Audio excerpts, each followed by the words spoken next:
Hello everyone, welcome to day 7 of CSAT 50-day challenge, and the topic for today is recurring decimal. Now see, this is not such a big topic, but we are covering it as part of our 50-day challenge. The reason being, UPSC has a habit of asking questions from this topic, not only in CSAT paper but in other examination conducted by UPSC. So that is the reason we are covering it in a great detail. So how this works, how the concept of recurring decimal works.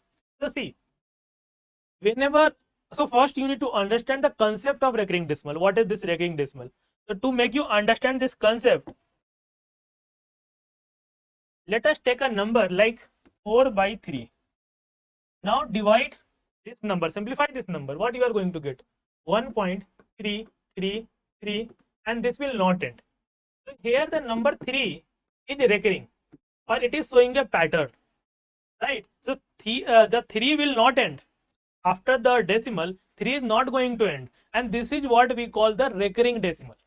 These kind of decimal are non-terminating but recurring. So that is the reason we classify these numbers in the under the rational number.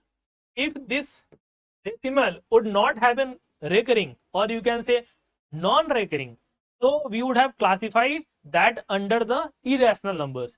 The reason being, irrational numbers are non-terminating and non-recurring. But now the concept, now the question comes, when you have been given a recurring decimal, how you are going to convert it in the form of fraction? What is the approach? How you are going to do that? So we are going to follow a 4-step process. First, we will write this in an equation form. In the equation form, so suppose this is the number that we have to convert into the fraction form. X equal to 0.6 bar. So 6 bar means 6 is recurring. So 0.666 is the number that you have.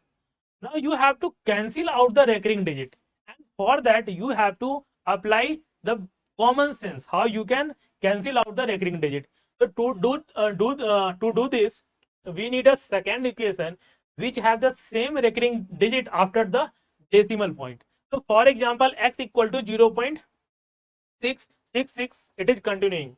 Now if you multiply this number by 10, so what you will have? The decimal will shift to the right hand side. So this number will be 6.666, and it will go till infinity, right? Now what you have to do? You just have to do basic mathematics here. So x equal to 0.666, in x you got 6.666, and it is continuing. Now you have to subtract the new equation, the old equation from the new equation. So 10x minus x will be 9x, and we can subtract this number. The reason being, after the decimal, the numbers are same, so all are going to be 0. 6 minus 6, 6 minus 6, right? And the last number is going to be 6. 6 minus 0 equal to 6, right? So this is the equation we will get. Now what will be the next step? This is the common sense that you have to apply. You just have to what? Simplify this. So 9x equal to 6 is something that we have got. Then x equal to 6 by 9, right? Now we can take 2 as common, not 3 as common, right? So we can write 6 as 2 into 3, 9 as 3 into 3. So 3 and 3 will cancel out. So the final number we are going to get is 2 by 3. Now you can try this. Try to divide 2 by 3. You are going to get that number only, 0.666 till infinity.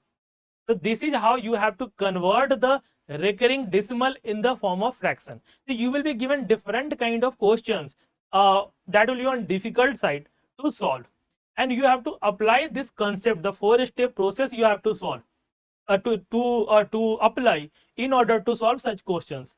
So I wish you all the best, that you solve such questions and get to learn new things and the important concept that will be helpful for you in the examination. Thanks for watching this video.